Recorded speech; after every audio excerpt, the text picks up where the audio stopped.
নমস্কার বন্ধুরা, আমি আবার চলে এসেছি নতুন একটি রেসিপি নিয়ে। এই যে দেখতেই পাচ্ছ, আমি আলু কেটে নিয়েছি, পেঁয়াজ কেটে নিয়েছি, টমেটো কেটে নিয়েছি, রসুন আদা ছুলে নিয়েছি। গোটা মশলার মধ্যে লঙ্কা, জিরা, ধনে, এবার এগুলো বেটে নেব। স্টমাক মেটে গলা, এর মধ্যে একটু লবণ, হলুদ আর অল্প একটু লঙ্কার গুঁড়ো, আর দেবো পাতিলেবুর রস।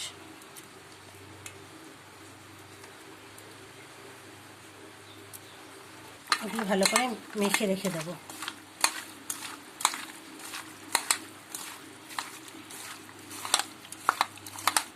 অল্প একটু সর্ষের তেল দেবো।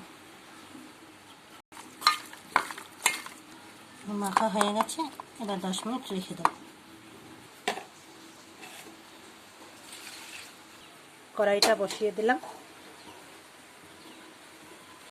কড়াই গরম হয়ে গেছে, এবার তেল দিয়ে দেবো।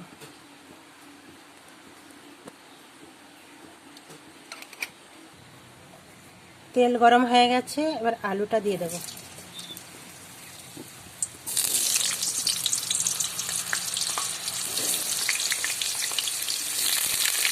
লবণ দিয়ে দেবো, একটু হলুদ দিয়ে দেবো, এবার একটু ভেজে নেব।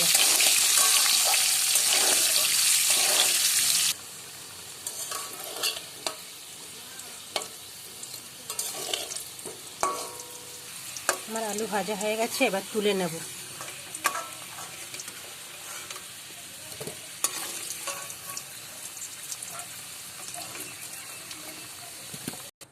ফোড়নে তেজপাতা, জিরা, গোটা গরম মশলা, শুকনো লঙ্কা, চিনি ফোড়নে দিয়ে দেবো এই তেলের উপরে।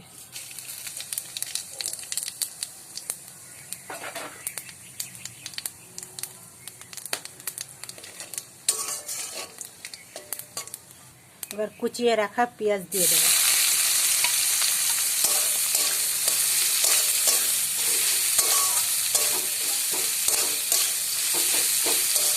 পেঁয়াজটা হালকা ভাজা হয়ে গেছে, এবার কেটে রাখা টমেটো দিয়ে দেবো।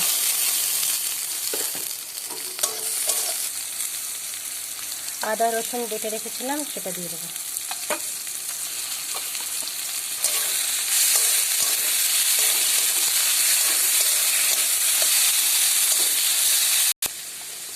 এবার জিরা, ধনে আর লঙ্কা বেটেছি, সেটা দিয়ে দেবো। লবণ,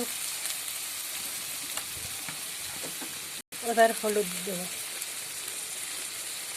মশলার থালা ধোয়ার জলটা দিয়ে দেবো।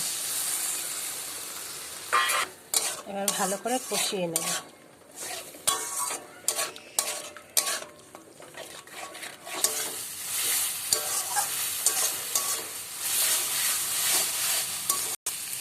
মাখানো মেটে গলা, স্টমাক এগুলো দিয়ে দেবো।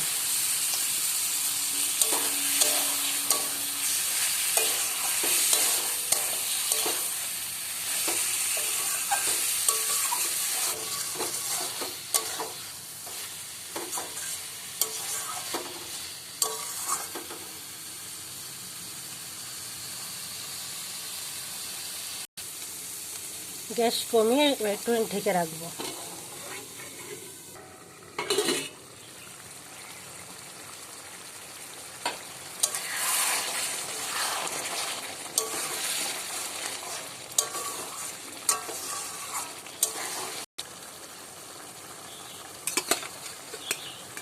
এবার আলু দিয়ে দেবো।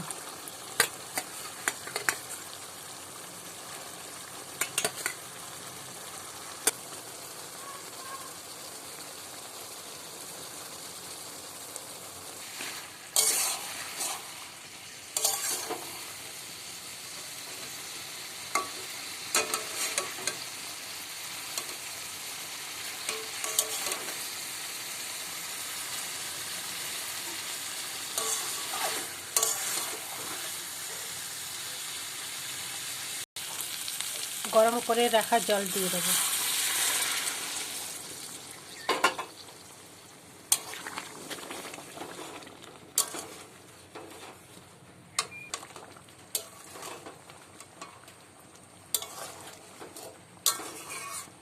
10 মিনিট ঢেকে রাখবো।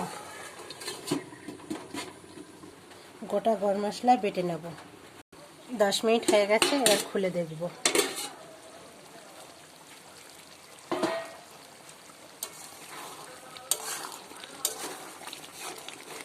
এবার গোটা গরম মশলা বেটেছিলাম সেটা দিয়ে দেবো। হয়ে গেছে, এবার নামিয়ে নেব।